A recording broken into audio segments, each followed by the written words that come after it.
بسم الله إن الحمد لله نحمده ونستعينه ونستغفره ونعوذ بالله من شرور أنفسنا من سيئات أعمالنا من يهد الله فلا مضل له ومن يضلل فلا هادي له وأشهد أن لا إله إلا الله وحده لا شريك له وأشهد أن محمدا عبده ورسوله أما بعد فإن خير الحديث كتاب الله وخير الهدي هدي محمد صلى الله عليه وسلم وشر الأمور محدثاتها وكل محدثة بدعة وكل بدعة ضلالة وكل ضلالة في النار আসসালামু আলাইকুম ওয়া রাহমাতুল্লাহি ওয়া বারাকাতুহু। আমরা স্ট্রাকচার্ড হালাকা যেগুলো করি, অর্থাৎ একটা ডেফিনিট অর্ডার ফলো করে একটু বেশি সময়ের জন্য, অর্থাৎ একটা সেশনেই শেষ না এরকম যত জায়গায় হালাকা করি, সেখানে আমরা একটা তারতিব বা অর্ডার মেনটেন করি। আগেও বলছি আপনাদের হয়তো। সেই অনুযায়ী আমরা আপনাদের সাথে, ম্যারিনারদের সাথে শুরু থেকে যেসব করছি তার ভিতর আছে আপনার আল্লাহ যে আছেন, আল্লাহকে আসলে আছেন কিনা, কোরআন আল্লাহর কাছ থেকে আসছে কিনা, রাসূল সাল্লাল্লাহু আলাইহি ওয়াসাল্লাম সত্যিকার নবী কিনা, এই সমস্ত নিয়ে ফুড ফর থট যেটাকে বলা হয়, চিন্তার খোরাক আমরা দিছি আপনাদেরকে, একটা দিক নির্দেশনা দিছি কিভাবে চিন্তা করব বা কিভাবে জিনিসগুলোকে মিলাবো অথবা নিজেকে কনভিন্স করব, সেটার একটাই করছি। তো সেই ধারাবাহিকতায় আমরা এরপরে শাহাদা যখন আমরা নিশ্চিত হলাম যে আল্লাহ, বা মোটামুটিভাবে কনভিন্সড হলাম বা নিশ্চিত হলাম, মোটামুটিভাবে কনভিন্স হওয়ার ব্যাপার নেই, নিশ্চিতই হইতে হবে আসলে। বাট কখনো হয়তো কোনো প্রশ্ন জাগতে পারে মনে, সেই প্রশ্নের আমরা উত্তর খুঁজবো এবং সেটাকে পেন্ডিং রেখেই আমরা নিশ্চিত থাকবো যে আল্লাহ আছেন, রাসূল আছেন, কোরআন আল্লাহর কাছ থেকে আসছে ইত্যাদি। আমরা যে সবকিছু, একজন মানুষ মুসলিম হলো সে সাথে সাথে সবকিছু বুঝে ফেলবে এবং সবকিছুর পেছনের নিহিতার্থ অথবা ওয়েলফেয়ার কি আছে বা বেনিফিট কি আছে সেটা বুঝে ফেলবে, এটা আশা করা যায় না। লাইফ টাইমেও না হইতে পারে, একজন মানুষ লাইফ টাইমেও না বুঝতে পারে যে কোনো একটা পার্টিকুলার ইস্যুতে ইসলামের উইজডমটা কোথায়, আল্লাহ কেন এটা করছেন, এটা আমাদের কাছে আমরা নাও বুঝতে পারি। কিন্তু ঈমান বা ইসলাম বা মুসলিম বা মুমিন হওয়ার যে রিকোয়ারমেন্টস, তার ভিতরে এটা আছে যে ওটা পেন্ডিং রেখে আমরা আল্লাহর কাছে সারেন্ডার করবো এবং আল্লাহ যা বলছেন তার সমস্ত কিছু বিশ্বাস করব। ফর এক্সাম্পল, একজন ছেলেকে ইনহেরিটেন্স হিসাবে 2 টাকা দিলে একজন মেয়ে 1 টাকা পায়, এটার ভিতর কি উইজডম আছে, এটা সোশিও ইকোনমিক ইসে কনটেক্সটে এটার কি বা সোশিও ইকোনমিক এফেক্ট কি এটার, সেটা আমরা নাও বুঝতে পারি, অথবা ওয়েলফেয়ার না বুঝতে পারি বা বেনিফিট নাও বুঝতে পারি। কিন্তু আমরা যদি বাকিগুলোতে কনভিন্সড হই যে আল্লাহ আছেন, কোরআন আল্লাহর কাছ থেকে আসছে, রাসূল সত্যিকার রাসূল ছিলেন, তখন আমরা এটা পেন্ডিং রেখেই, অর্থাৎ এই বোঝাটা আমি ওয়েট করব যে আমি কারোর সাথে বা কোনো নলেজেবল মানুষের কাছে গিয়ে বা আরো বিস্তর পড়াশোনা করে আমি নিজেকে কনভিন্স করবো বা বুঝবো। তা সত্ত্বেও আমি কিন্তু নিশ্চিত থাকি যে এটা আল্লাহর কাছ থেকে আসে এবং এটাই বেস্ট। এটা হচ্ছে একটা ডিমান্ড, ইমানে মুজমাল বলা হয় এটাকে। মানে মিনিমাম ইমান, মানে যেটা আমি এখন জানি সেটার উপর তো ইমান আনলামই, আর যেটা ভবিষ্যতে জানবো বা যদি নাও জানি কখনো, তারপরেও আমি সেটার কাছে সারেন্ডার করব, এইভাবেই আমি নিজেকে রেডি রাখবো। এটা হচ্ছে মিনিমাম ইমান আর কি। যাই হোক, মিনিমাল ইমান, যে আল্লাহর কাছ থেকে আসা কোনো জিনিসকে সন্দেহ করা যাবে না, সংশয় রাখা যাবে না। ইট ইজ ওয়ান থিং, আগে আমরা বলছি যে ইট ইজ ওয়ান থিং যে আমি নিজেকে কমফোর্ট ফিল করার জন্য আর অনেক অনেক বেশি জ্ঞান অর্জন করব, এবং মনে যদি কখনো খটকা লাগে, সেটা খটকা মানে ডাউটের খটকা না, সেটা হচ্ছে যে আচ্ছা আল্লাহ এখানে কি বোঝাতে চাইছেন, আমি বুঝতে চাচ্ছি বা এরকম।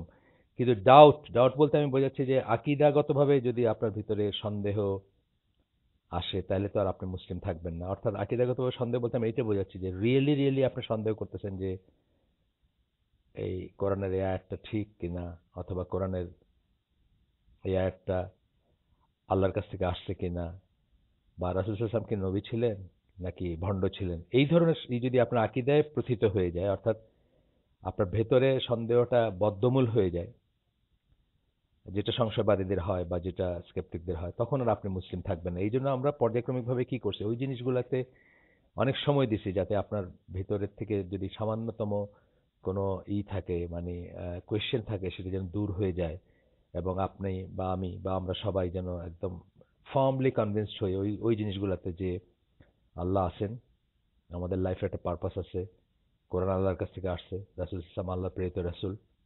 তারপরে আমরা শাহাদা নিয়ে কথা বললাম, শাহাদার শর্ত নিয়ে কথা বললাম। সেটা বললাম আমরা শাহাদাতে দুইটা শাহাদা আছে। তার প্রথমটা নিয়ে আসলে আমরা বলছি, যেটা সবচেয়ে ইম্পর্টেন্ট। ওই দুনিয়াটা সৃষ্টির মানে যে পরীক্ষাতে আল্লাহ আমাদেরকে এখানে পাঠাইছেন যে পরীক্ষা করার জন্য, সেই পরীক্ষাটাই হচ্ছে অল অ্যাবাউট লা ইলাহা ইল্লাল্লাহ। আমরা কি আল্লাহকে একক প্রভু আমাদের মনে করে, অদ্বিতীয় এক মনে করে তার ইবাদত করি কিনা, বাকি সবকিছুকে রিজেক্ট করে, সেটাই হচ্ছে একটা টেস্ট। এর দুনিয়াতে আমরা তো এই টেস্টটাই মেইন টেস্ট আমাদের। সাথে আনুষঙ্গিক জিনিসগুলো অফকোর্স আছে। তো সেটা শাহাদার দুইটা অংশের ভিতর সেটা একটা অংশ ছিল যে আল্লাহ ছাড়া ইবাদতের জন্য যোগ্য সত্যিকার কোনো ইলা নাই। সেটা তো আমরা সাতটা, সাতটা না, এখানে তো আমরা 9টা শর্ত পড়ছি। 8টা শর্ত সাধারণত আপনারা পাবেন অন্যান্য লিটারেচারে, এখানে একটা এক্সট্রা বলছেন এই লেখক। তো সেই 9টা শর্ত আমরা শেষ করছি। প্রথম শাহাদার দুইটা অংশের ভিতর প্রথম অংশ যেটা আশহাদু আল্লা ইলাহা ইল্লাল্লাহ। আজকে আমরা একটু ওয়াশহাদু আন্না মুহাম্মাদান আবদুহু ওয়া রাসূলুহু এটা সম্বন্ধে একটু আলাপ আলোচনা করব। এটা সাধারণত খুব একটা অ্যাটেনশন পায় না আমাদের দেশে বা অন্যত্র পায় না। আমরা মনে করি প্রথমটাই মেইন, এবং আমরা তো মানি যে রাসূল সাল্লাল্লাহু আলাইহি ওয়াসাল্লাম আল্লাহ রাসূল, বা আমরা তো জানি উনি আল্লাহ রাসূল। এটাতে আর আলোচনার কি আছে, বা এখানে আর কোনো চিন্তার ব্যাপার আছে কিনা। আজকে আমরা দেখব যে এখানে অনেক কিছু চিন্তার আছে। যখন আমরা বলি আশহাদু আন্না মুহাম্মাদান আবদুহু ওয়া রাসূলুহু, তখন আমরা জাস্ট এই একটা লিপ সার্ভিস না এটা, বা একটা জাস্ট একটা কথার কথা না যে রাসূল আল্লাহ রাসূল এটাই আমরা বললাম বা শেষ হয়ে গেল আমাদের দায় দায়িত্ব, তা না। Excuse me. এটার মাধ্যমে আমরা আসলে যে সাক্ষ্য দেই বা যা মিন করি এটা বলে, সেই জিনিসগুলো আমরা দেবো। অটোমেটিক্যালি এই জিনিসগুলো আমরা মিন করব বা মিন করতে হবে, বা তবেই এটা মিনিংফুল হবে, তবে এটা মানে ওয়ার্ড প্রোনাউন্সিং হবে বা প্রোক্লেমিং হবে। তা না হলে এটা জাস্ট একটা লিপ সার্ভিস, কথার কথা, একটা ফর্মুলা হয়ে যাবে। সো প্রথমটা হচ্ছে যে আল্লাহ রাসূল সাল্লাল্লাহু আলাইহি ওয়াসাল্লাম সমগ্র মানব জাতি বা কুল, মানব কুলের ভিতর থেকে চোজেন পার্সন ছিলেন। আল্লাহ কর্তৃক চোজেন, বেছে নেওয়া মানুষ ছিলেন, বেছে নেওয়া সেই রূহ বা আত্মা ছিলেন, যেটা এই জীবনে এই ফর্মে আসবে সকল মানব কুলের ভিতর থেকে। এটা একটু বোঝার ব্যাপার আছে। এখানে ওনারা আয়াত কোট করতেছেন। প্রথম আয়াতটা হচ্ছে সূরা কাসাস। কাসাস হচ্ছে 28 নম্বর সূরা, 68 নম্বর আয়াত। আল্লাহ বলতেছেন, and your Lord creates whatsoever he wills and he chooses. আল্লাহ যা ইচ্ছা তা সৃষ্টি করেন এবং উনি বেছে নেন তার ভেতর থেকে। এটা বলার কারণ কি আমরা আমরা এক্সপ্লেন করবো ইনশাআল্লাহ। আর একটা আয়াত কোট করতেছেন, এটা পড়ে নেই আমরা। এটা হচ্ছে সূরা আল আনাম 6 নম্বর সূরা 124 নম্বর আয়াত, যেখানে আল্লাহ বলতেছেন, Allah knows best with whom to place his message. Allah সবচেয়ে ভালো জানেন কার সাথে তার ওয়াহিকে দিতে হবে, কার কাছে তার ওয়াহি পাঠাইতে হবে, বা কার কাছে তার বাণী পাঠাইতে হবে। এটা একটা রিজন আছে। আপনি যে কোরআন পড়েন অথবা অন্য লিটারেচার দেখেন, অন্যান্য লিটারেচার বা হিস্ট্রি, এনশিয়েন্ট হিস্ট্রি নিয়ে পড়াশোনা করেন, দেখবেন যে নবী পয়গম্বররা সবাই কিন্তু তাদের কমিউনিটিতে প্রতিরোধের সম্মুখীন হয়েছেন, এবং সেখানে যে সমস্ত কথা তারা বলছে তার ভিতরে একটা কথা ছিল এটা যে আল্লাহকে আর মানুষ পাইলেন না, তোমাকেই বেছে নিলেন। তুমি চালচুলাহীন, অথবা তোমার এতিম, বা তোমার কেউ নাই, বা তোমার কোনো শক্তি নাই, বা তুমি কোরআনের ভাষায় বলা হয় আল মালাউ, মানে গ্রেট ওয়ান্স। কোরআনে যেমন ফেরাউন গ্রেট ওয়ান ছিল, আবু জাহাল, আবু লাহাব, এরা গ্রেট ওয়ান্স ছিল তাদের সোসাইটিতে, বা বড় বড় ছিল, দাম্ভিক ব্যক্তিত্ব ছিলেন তারা। তো তাদেরকে আল্লাহ, তাদের একটা নোশন ছিল এরকম যে আল্লাহকে ওয়াহি পাঠানোর জন্য মানুষ পেলেন না, আমার কাছে তো পাঠানো উচিত ছিল, আমি সবচেয়ে পাওয়ারফুল, সবচেয়ে ওয়াইজ, সবচেয়ে স্ট্রং, এখানে আমার কাছে পাঠালে এটাই। এই এই ব্যাপারটাকে অ্যাড্রেস করা হয়েছে আসলে এখানে। কোরআনে অনেক আয়াতে দেখবেন আপনি, শোয়েব আলাইহিস সালাম, সালেহ আলাইহিস সালাম, তারপরে ঈসা আলাইহিস সালাম, তারপর মুসা আলাইহিস সালাম অলসো, তাদের ব্যাপারে এরকম কথা মানুষ বলছে যে আমি, ফেরাউন তো নিজেকে গডই বলল, মানে নিজেকে সে শেষ পর্যন্ত আল্লাহ বলে ডিক্লেয়ার করলো যে আহ, মানে সেই গড আর কি। নমরুদও সেটা করছে, সেও নিজেকে ডিক্লেয়ার করছে, মানে অর্থাৎ একজন সাধারণ মানুষের কাছে আল্লাহর বাণী আশাটাকে চ্যালেঞ্জ করছে সবসময়। আপনি দেখবেন সূরা মুলকের ভিতরে এই আপনার প্রথম 10 আয়াতের ভিতরেই মনে হয়, অথবা আমার ঠিক আয়াত নাম্বার মনে নাই, প্রথম 10 আয়াতের ভিতরেই যেখানে বলতেছেন যে যখন মানে জাহান্নামের যারা প্রহরী, তারা যখন জিজ্ঞেস করবে, যখন এক একটা গ্রুপকে জাহান্নামে ফেলা হবে, তখন বলবে যে তোমাদের কাছে কি মানে নাজির মানে সংবাদ বহনকারী আসে নাই, মানে তোমাদেরকে সংবাদ দান কেউ কি তোমাদেরকে জানায় নাই, খবর জানায় নাই, এরকম কেউ লোক আসে নাই, সতর্ককারী আসে নাই? তখন তারা বলবে যে হ্যাঁ আসছিল, কিন্তু আমরা বলছি যে তোমাদের কাছে কিছুই নাজিল হয় নাই, তোমরা পথভ্রষ্ট, বা তোমরা হ্যালুসিনেশনের ভিতরে আসো, বা ভুলের ভিতরে আসো, তোমাদের কাছে আসলে কিছুই নাজিল হয় নাই। এই কথা কিন্তু যুগে যুগে সবাইকে বলছে। আমাদের রাসূল সাল্লাল্লাহু আলাইহি ওয়াসাল্লামকেও তারা বলছে যে ডেফিনেটলি যেখানে আবু জাহেল, আবু সুফিয়ান, আবুল হাবের মতো বিগ ওয়ান্সরা যেখানে ছিল, সেখানে বাপ মারা গেছে জন্মের আগে, মা মারা গেছে 6 বছর বয়সে, আশ্রিত, চালচুলা নাই, একজন মানুষের কাছে আল্লাহ কেন চুজ করলেন, এই প্রশ্ন তারাও করছে। এমনিতে আমাদের ওয়াইডার সেন্সে আমাদের দিয়ে যদি আমরা বিচার করি, যে ধরেন 7th সেঞ্চুরি আরাবিয়াতে যদি আপনি বা আমি থাকতাম, আর আল্লাহ যদি আমাদেরকে জিজ্ঞেস করতেন যে জাস্ট একটা থিওরিটিক্যাল সিচুয়েশন বলতেছি, আল্লাহ যদি আমাকে জিজ্ঞেস করতেন যে বলো তো কোন দেশে বা কোন কোন মানচিত্রের কোন জায়গাতে আমার শেষ নবীকে পাঠাইলে, বা শেষ মেসেজ বা শেষ জীবন ব্যবস্থাকে, মানে জীবন ব্যবস্থা পরিপূর্ণ করার যে এই বিধান, সেটাকে পাঠাইলে ভালো হয়, আমি আপনি হয়তো বলতাম যে হয় রোমানদের ভিতর, নাইলে পার্সিয়ানদের ভিতর। কারণ এই দুটা, রোমান এবং পারস্য সাম্রাজ্য, এই দুটাই ছিল একদম শীর্ষে আর কি ক্ষমতাধর, এবং ডেফিনেটলি এখনো আমাদের মাথার পিছনে এটা কাজ করে যে যার ক্ষমতা আছে সেই তো ইজিলি প্রপাগেট করতে পারবে, সেই তো ইজিলি এস্টাবলিশ করতে পারবে ইসলাম বা দিন বা যে কোনো কিছু, যে কোনো ইজমকে।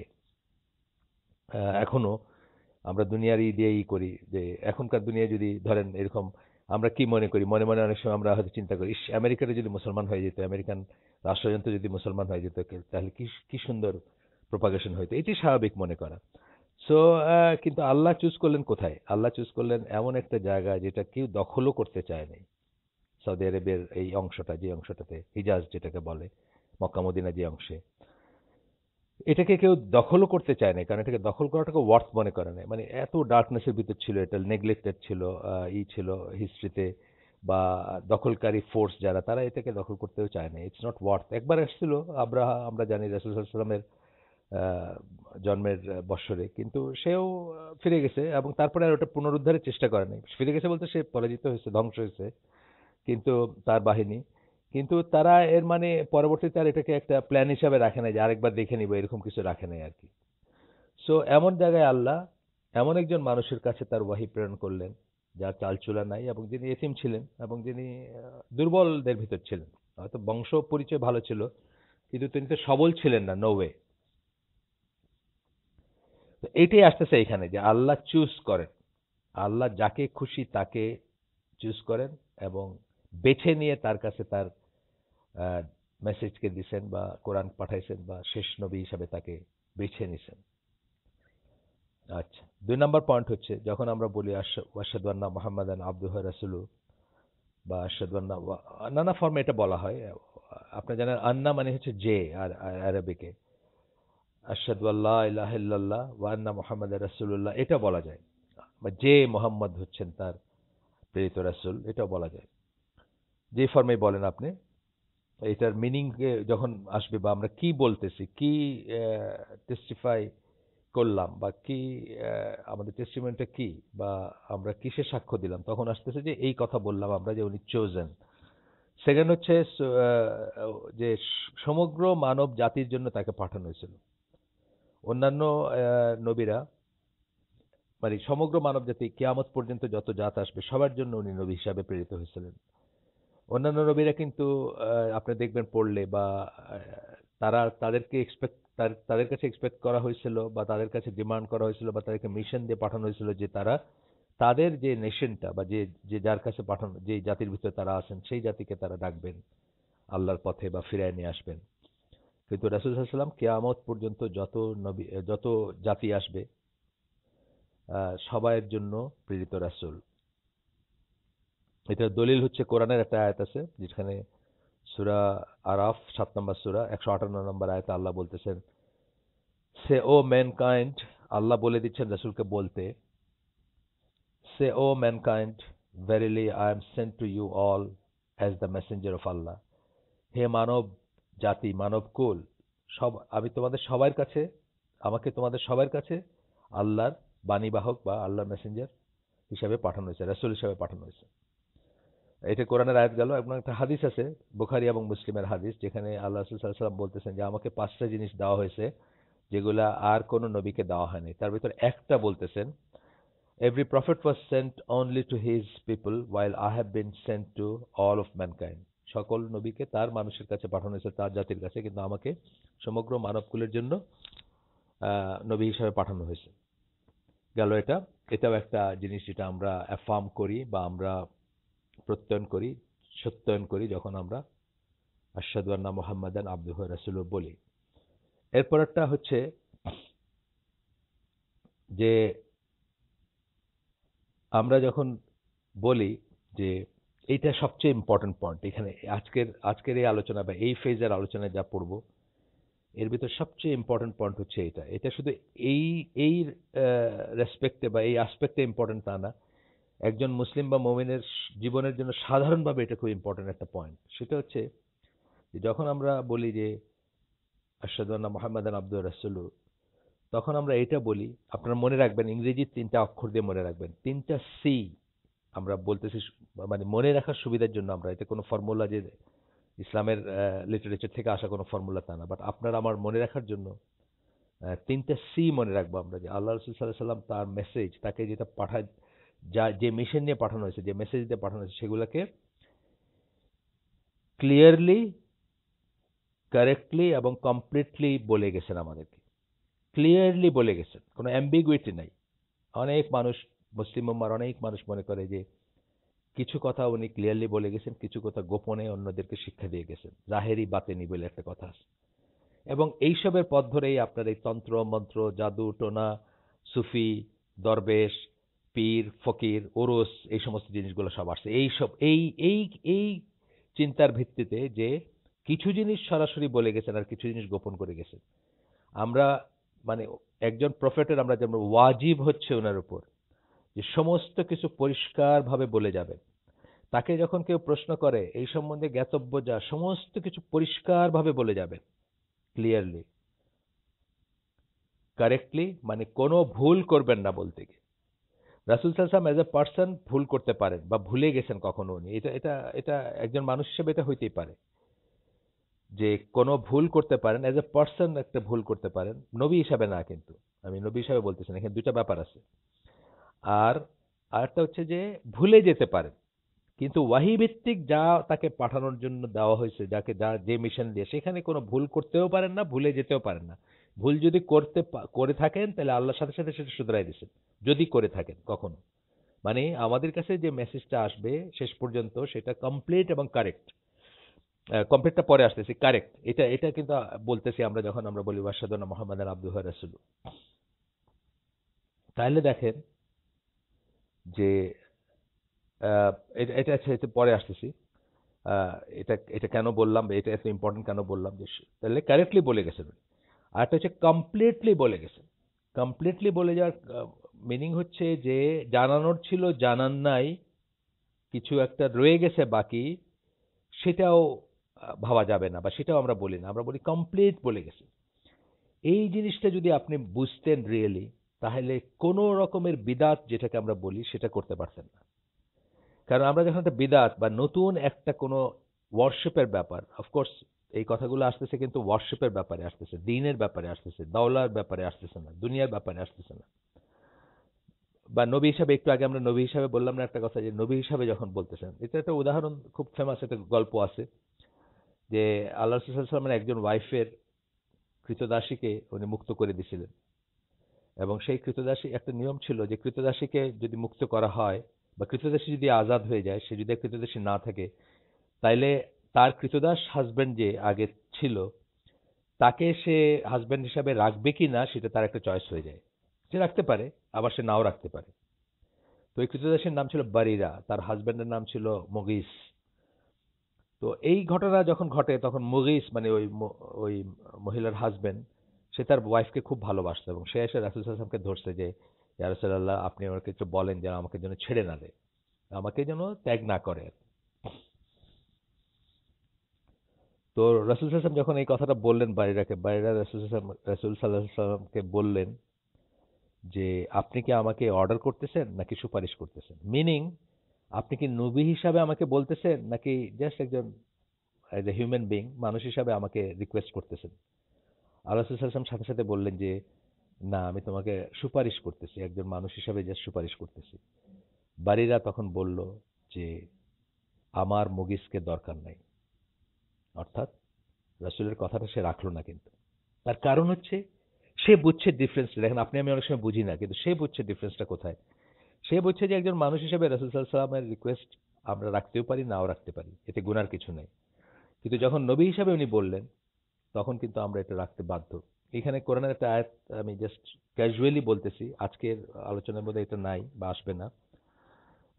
সেটা হচ্ছে যে সূরা আহজাবের একটা আয়াত। আমি নাম্বারটা ভুলে গেছি। 36 বা 33 এরকম কিছু হবে। ওটা সূরার নাম্বারই 33 আর ওই আয়াতটা বোধহয় আপনার 33 অথবা 36 হবে। আমি একটু জাস্ট ফ্লিপিং দ্য পেজেস যে এটা এখানে কোট করা হয়েছে কিনা এই প্রসঙ্গে। ফ্লিপিং থ্রু দ্য পেজেস না এখানে নাম্বারটা বলতে পারলাম না এই মুহূর্তে আপনারা চাইলে আমি পরে বলে দিব ইনশাল্লাহ আমার মুখস্থ মানে নাম্বারটা মনে নাই এখন মনে আসতেছে না 33 বা 36 যে আয়াতটা আপনার নাজিল হয়েছিল যে রাসূল সাল্লাল্লাহু আলাইহি সাল্লামের কাজিন ছিলেন জায়নাব রাদিয়াল্লাহু আনহা আল্লাহ রাসূল সাল্লাল্লাহু আলাইহি সাল্লাম ওনাকে বললেন যায়েদ বিন হারিসাকে বিয়ে করতে আল্লাহ রাসূলের পালক পুত্র দাস ছিলেন আগে তারপরে পালক পুত্র কৃতদাস থেকে পালক পুত্র বা মানে মর্যাদার দিক দিয়ে অফকোর্স রাসূল সাল্লাল্লাহু আলাইহি ওয়াসাল্লামের ধারে কাছেও নাই এটা তো আমরা এমনি জানি আমরা কেউই না তাকে বললেন বিয়ে করতে তখন উনি বেঁকে বসলেন কারণ ওনার ছিল ইচ্ছা ছিল যে উনি রাসূল সাল্লাল্লাহু আলাইহি ওয়াসাল্লামের সাথে বিবাহ বন্ধনে আবদ্ধ হবেন জায়নাব রাদিয়াল্লাহু আনহা ওনার ইচ্ছা ছিল তাকে বিয়ে করবেন আল্লাহ রাসূল বললেন সেই যায়েদ বিন হারিসাকে বিয়ে করতে তখন এই আয়াতটা নাযিল হলো যে আল্লাহ এবং তার রাসূল যখন কোনো একটা জাজমেন্ট দেন কোনো বিশ্বাসীর সেটা বিরোধিতা করার কোনো রাইট থাকে না এইখানে হচ্ছে যে নবী হিসাবে বলছেন উনি ব্যাপারটা এটা ওয়াহী ভিত্তিক ব্যাপার সুতরাং এটার বিরোধিতা করা বা এটাকে অন্যথা করার কোন রাস্তা কারো থাকে না মুসলিম হিসাবে আর কি। যাই হোক আমরা আমাদের আলোচনায় ফিরে আসি 3টা সি বললাম আপনাকে 3টা সি মনে রাখবেন ক্লিয়ারলি কমপ্লিটলি কারেক্টলি কারেক্টলি ধরেন আজকে আমাদের অনেকেই বলতে চায় বলে কোরআনে এই জিনিসটা ঠিক না বা এই জিনিসটা এখন আর চলে না বা এই জিনিসটা কারেক্ট করার দরকার আছে তসলিমা নাসরিন বলছে বা আরো আরো যারা ইসলাম থেকে বেরিয়ে যাওয়া মুসলিম আতেল বা আদারওয়াইজ অন্যরাও বলছেন কারেক্টলি এই জন্য বিশ্বাস করা উচিত যে যেটা আছে এটা আমাদের শিরোধার্য যা বলছেন আল্লাহ আমরা ভালোটা বুঝি বা না বুঝি এটা আমাদের শিরোধার্য আর কমপ্লিটলি মানে এরপরে যোগ বিয়োগ গুণভাগ করার কিছু নাই সো এই জিনিসটি যদি আমরা বুঝি এখানে আমরা একটা আয়াত পড়বো আর একটা পড়বো একটা হাদিস পড়বো আয়াতটা হচ্ছে যে সূরা নূরের 54 নম্বর আয়াত যে রাসূলের রাসূলের কাজ হচ্ছে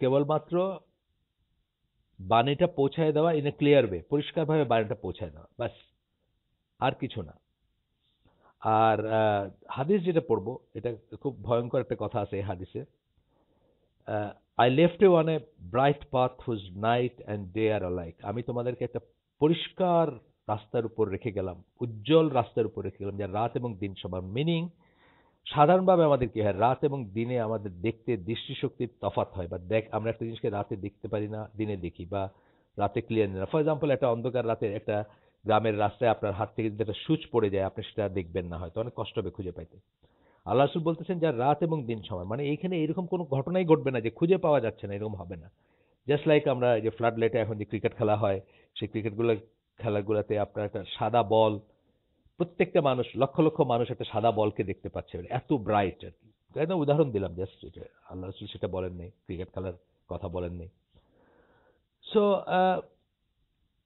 এরপরে বলতেছেন যে কথাটা একটা ভয়ঙ্কর কথা no one strays from it after me except his destroyed এরপরে পথ হারানো কোনো রাস্তায় নাই কিন্তু যে কেউ পথ যদি হারায় তাহলে সে ধ্বংস হয়ে যাবে তো এই সমস্ত এই 3টা সি যদি আমরা মনে রাখতে পারতাম দেখেন আপনি যখনই বলতেছেন যে 400 বছর পর থেকে মিলাদ চালু হয়েছে। আপনি যখন বলতেছেন যে মিলাদ হচ্ছে আল্লাহর নৈকট্য লাভের, সওয়াব লাভের বা একটা ভালো জিনিস বা ধর্মের একটা কাজ বা একটা ইবাদতের জিনিস, আপনি কি করলেন?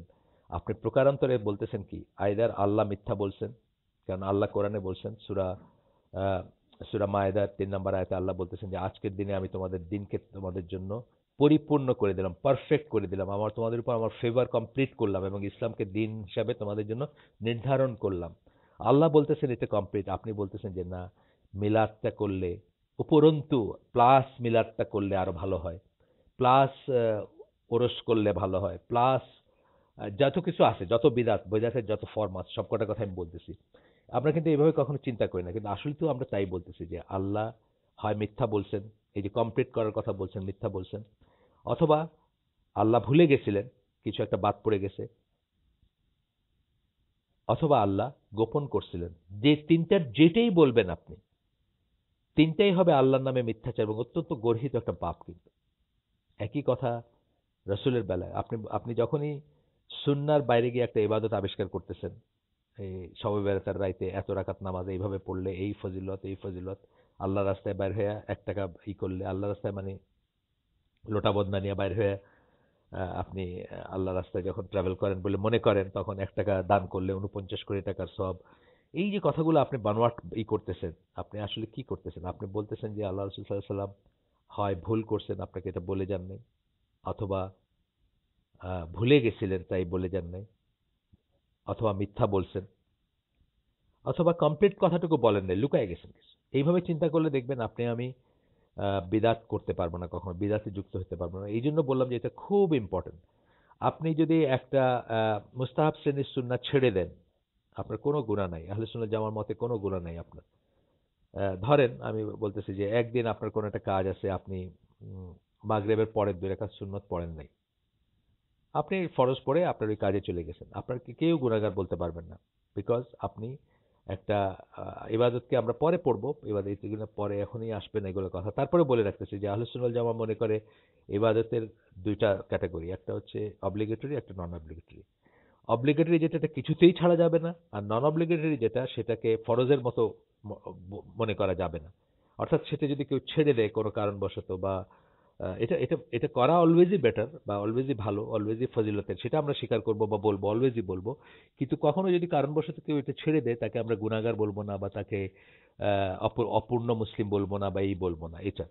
তো যাই হোক, এখন কথা হচ্ছে যে আমরা দেখেন মানে এই কথাগুলো কত গর্হিত, এই যদি মনে রাখতাম আমরা, তাহলে আমরা এই ইবাদতের যে কোনো জিনিস যখন করব তখন আমরা খুঁজে নেব, বুঝে নেব, যাচাই করে নিব যে এটা 5টা সোর্সের একটার থেকে আসছে কিনা। 5টা জিনিস, এটা আজকের আলোচনা বিষয় না, তবুও আমি বলতেছি এই জন্য যে হায়াত মত বলা যায় না, আমি আরেকদিন নাও থাকতে পারি এইসব বলার জন্য, সেই জন্য আমি বলতেছি 5টা জিনিসের একটা জায়গায় আছে কিনা আমরা যাচাই করে নেব। 1 নাম্বার হচ্ছে আল্লাহ কি আদেশ করছেন কিনা এই কাজটা করতে। 2 নাম্বার হচ্ছে রাসূল কি আদেশ করছেন কিনা এই কাজটা করতে। 3 নাম্বার হচ্ছে রাসূল সাল্লাল্লাহু আলাইহি সাল্লাম কি এই কাজটা নিজে করছেন কিনা, আদেশ করেন নাই কিন্তু নিজে করছেন, এরকম কাজও হতে পারে। 4 নাম্বার হচ্ছে আদেশও করেন নাই, নিজেও করেন নাই, কিন্তু তার সামনে যখন করা হয়েছে উনি চুপ করেছিলেন, নিষেধ করেন নাই, তাহলে এটা একটা দলিল, একটা ভালো কাজ করার বা ইবাদতের কাজ করার। আর 5 নাম্বার হচ্ছে যে সাহাবীরা ঐক্যমতের ভিত্তিতে এটা করছেন কিনা। এই 5টা সোর্সে যদি না থাকে, তাহলে ইবাদত মনে করে আমরা কোনো কাজ করব না, করলেই সেটা গুনার কাজ হবে। এই যে আমি যেটা দিয়ে আপনার শুরু করি, আমাদের প্রত্যেক দিনের হালাকাটা শুরু করি বা সেশনটা শুরু করি, সেখানে লাস্ট লাইন আমি কি বলি? কুল্লা বিদাতিন দলালা বা কুল্লা দালাতিন ফিন্নার। সকল বিদাত হচ্ছে নব্যপ্রথা, যেটা আর কি নতুন করে আবিষ্কার করা ইবাদতের জিনিস, সকল বিদাত হচ্ছে দলালা মানে পথভ্রষ্টতা, কুল্লা দালাতিন ফিন্নার, এবং সকল পথভ্রষ্টতা আপনাকে কোথায় নিয়ে যাবে? জাহান্নামের আগুনে নিয়ে যাবে। আপনি মনে করবেন যে আপনি ভালো কাজ করতেছেন, কিন্তু আপনি জাহান্নামে এন্ড আপ করবেন। আবার ফিরে যাই, আমি যে কথাটা যে লাইনে কথা বলতে শুরু করছিলাম, যে একটা মুস্তাহাব কাজ বা একটা সুন্নার কাজ যদি আপনি ছেড়ে দেন, কেউ কিন্তু আপনাকে বলতে পারবে না যে আপনি গুনাহগার বা আপনি ধ্বংস হয়ে গেছেন বা আপনি মুসলিম না বা আপনি অপূর্ণ মুসলিম না, সেটা বলতে পারবে না। কিন্তু যেটার দলিল নাই, যেটা আল্লাহ ওই যে 5টা জায়গাতে নাই, সেরকম একটা কাজকে যদি ইবাদতের কাজ আপনি মনে করেন, আপনার কিন্তু ক্ষতি আছে। আপনি রাসূল সাল্লাল্লাহু আলাইহি ওয়াসাল্লাম বলতেছেন কুল্লা দালাতিন ফিন্নার, সকল পথভ্রষ্টতা মানুষকে কোথায় নিয়ে যাবে? জাহান্নামের আগুনে নিয়ে যাবে। তাহলে দেখেন যে ভালো কাজও আপনি আগে বেড়ে আগে আগে আগ বাড়ায় আর কি, রাসূলের চেয়ে অতিরিক্ত করতে যাবেন না। ভালো কাজ করতে গেলেও সেটার দলিল লাগবে। কিছু আছে ভালো কাজ যেগুলা ধরেন সাদাকা করবেন, এটা করতেই পারেন, আপনি যত ইচ্ছা করেন, আপনি জিকির করবেন, যত ইচ্ছা করতে পারেন। কিন্তু যখন এমন কোনো জিনিস করব যেটা ভালো কাজ মনে করতেছি অথচ রাসূল সেটা করেন নাই বা সেটার অনুমোদন দেন নাই, বা সেটা ধরেন জিকির করা, লা ইলাহা ইল্লাল্লাহ বলতে বলতে আপনার পথ চলতেছেন, এটা এমনিতেই কোনো রেস্ট্রিকশন নাই এটার উপর, এটা করছেন, এটা বা ধরেন আরেকটা জিকির যেটা ইরা করেন, ফেরেশতারা করেন প্রতিনিয়ত, সুবহানাল্লাহি ওয়া বিহামদিহি, আপনি যত ইচ্ছা করেন, এটা এটা বর্ণনাতেই আসছে যে তারা সার্বক্ষণিকভাবে করতে পারেন, করেন, বা আপনি করতে পারেন, বা আল্লাহকে স্মরণ করবেন সার্বক্ষণিকভাবে, সেটা ঠিক আছে। কিন্তু যখন একটা ব্যাপার আসবে যেটা আপনার এইভাবে অনুমোদিত না, অথবা রাসূল সাল্লাল্লাহু আলাইহি ওয়াসাল্লামের একটা ফর্মুলা আছে, সেই ফর্মুলার বাইরে গিয়ে আপনি করতেছেন, বা রাসূল সাল্লাল্লাহু আলাইহি ওয়াসাল্লামের একটা বলা আছে বা দেখায় দেওয়া পদ্ধতি আছে, তার বাইরে গিয়ে আপনি করে, যেমন ধরেন আমি যেটা বললাম মিলাদ, 400 বছরে কেউ মিলাদ পড়ে নাই, আপনি হঠাৎ করে আবিষ্কার করলেন, রাসূল সাল্লাল্লাহু আলাইহি ওয়াসাল্লাম করেন নাই, তার সাহাবীরা করেন নাই, তার সামনে করা হয় নাই, কোনো ফ্রেমেই পড়ে না, আপনি হঠাৎ করে করলেন, তখন সেটা বিদআত হয়ে গেল আর কি। তো যাই হোক, আমরা একটা সুন্নাহ যেটা মুস্তাহাব পর্যায়ের সুন্নাহ, সেটা যদি ছেড়েও দেই কখনো, তাহলে গুনাহ নাই। কিন্তু একটা জিনিস সুন্নাহ না, কিন্তু সেটাকে সুন্নাহর মতো করে, ফরজের মতো করে, ওয়াজিবের মতো করে, বা ইবাদতের মতো করে আমরা আবিষ্কার করলাম এবং করলাম, সেটা কিন্তু অত্যন্ত বড় গুনার কাজ। সো আজকে কি আমরা এখানে শেষ করে দেই? ইনশাআল্লাহ আমরা, আমাদের বড় হয়ে যাবে নাইলে, আপনাদের ধৈর্যচ্যুতি হবে। সুবহানাকা আল্লাহুম্মা বিহামদিকা আশহাদু আল্লা ইলাহা ইল্লা আনতা আস্তাগফিরুকা ওয়া আতুবু ইলাইক। আমরা যে শুনলাম তার ভিতর ভালো কিছু শুনে থাকলে সমস্ত প্রশংসা আল্লাহর, এবং খারাপ কিছু শুনে থাকলে সমস্ত ব্যর্থতা আমার। আল্লাহ আমাদেরকে তৌফিক দেন যা শুনলাম, ভালো যা শুনলাম তার উপর আমল করার। আসসালামু আলাইকুম ওয়া রাহমাতুল্লাহি ওয়া বারাকাতুহু।